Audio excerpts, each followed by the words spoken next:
আসসালামু আলাইকুম এভরিওয়ান, কি অবস্থা আপনাদের সবার? আশা করছি আপনারা সবাই বেশ ভালো আছেন।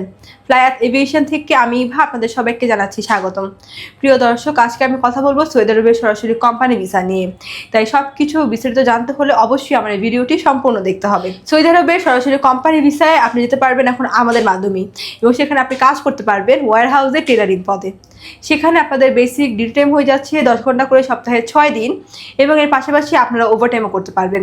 সেখানে খাবার খরচটা আপনাদেরকে বহন করতে হবে, তবে থাকার খরচটা সম্পূর্ণ কোম্পানি বহন করবে, এবং এক্ষেত্রে আপনারা স্যালারি পেয়ে যাচ্ছেন 1400 রিয়াল, এবং এর পাশাপাশি আপনারা কোম্পানির কাছ থেকে 1 বছরের ইকামাও পেয়ে যাচ্ছেন।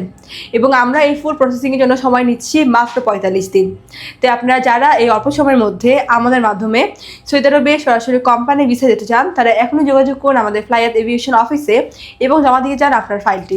তাহলে চলুন এবার জেনে আসি আমাদের কাছে আপনার ফাইলটি সাবমিট করার জন্য কী কী ডকুমেন্ট লাগবে। প্রথমত লাগবে আপনাদের পাসপোর্ট, যেটার মেয়াদ মিনিমাম 2 ইয়ার্স হতে হবে। আপনাদের এনআইডি কার্ডের কপি, পাসপোর্ট সাইজের 6 কপি ছবি লাগবে, যেটার ব্যাকগ্রাউন্ড সাদা এবং ল্যাব প্রিন্ট হতে হবে। এবং লাস্টে প্রয়োজন আপনাদের মেডিকেল সার্টিফিকেট এবং পুলিশ ক্লিয়ারেন্স। সেই অল্প কিছু ডকুমেন্ট হলেই কিন্তু আপনি অ্যাপ্লাই করতে পারছেন আপনার মূল্যবান ফাইলটি আমাদের ফ্লাইয়াত এভিয়েশনের মাধ্যমে সৌদি আরবে সরাসরি কোম্পানি ভিসায়। আপনারা যারা দীর্ঘদিন যাবত সৌদি আরবে টেলারিং ভিসা যাওয়ার জন্য অপেক্ষা করছিলেন, তারা এই সুযোগটি কোনোভাবেই মিস করবেন না। দ্রুত যোগাযোগ করুন আমাদের স্ক্রিনে দেওয়া এই নাম্বারে, অথবা সরাসরি চলে আসতে পারেন আমাদের অফিসে ফ্লাইয়াত এভিয়েশনে। আমাদের অফিসের লোকেশনটা হচ্ছে 89 Atish Dipankar road, Mugda highway, Dhaka. So everyone, আজকের ভিডিওটি আমি এখানেই শেষ করছি, এবং আমার এই ভিডিওটি ভালো লাগলে অবশ্যই লাইক কমেন্টস করে আমাদের সাথেই থাকবেন। এবং আপনারা যারা এখন আমাদের ইউটিউব চ্যানেলটি সাবস্ক্রাইব করেননি, তারা এখনই সাবস্ক্রাইব করে ফেলুন। Thanks for watching. Allah Hafiz.